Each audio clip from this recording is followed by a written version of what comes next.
Mbo'epymokoiha ñe'ẽ rekópota modo volitivo. Ohechauka ojeipotáva oiko térã ojejaposéva.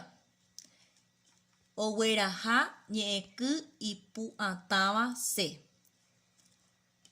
Techapyrã ajerokse, aguapyse, akese. Verbos en modo volitivo indican deseo.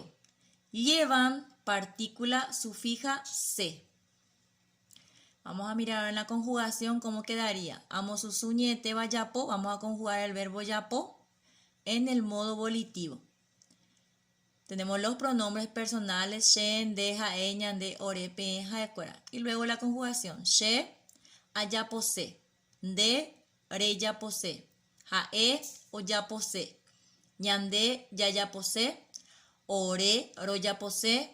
Pe'ẽ, pejapose. Ha'ekuéra, ojapose. Entonces, para pasar al modo volitivo, solo se le agrega la partícula sufija C. Ñambojoapy ñande rembiapo, añajapo tembiapo, togue 57. Peteĩ he'i amoñe'ẽ ko'ã ñe'ẽrysýi ha amongóra ñe'ẽtéva ñe'ẽ rekópota. Leo los versos y rodeo los verbos en modo volitivo. 2.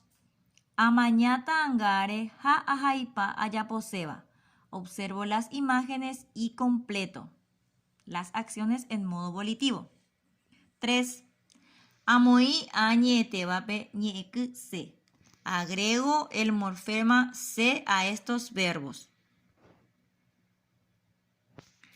En la página 58 tenemos el ejercicio número 4. Otros ejemplos de otros verbos con sus conjugaciones en el modo volitivo.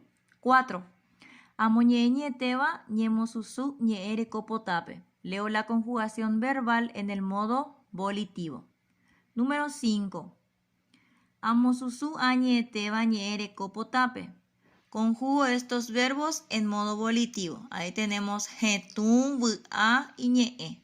Los tres verbos vamos a conjugar en el modo volitivo.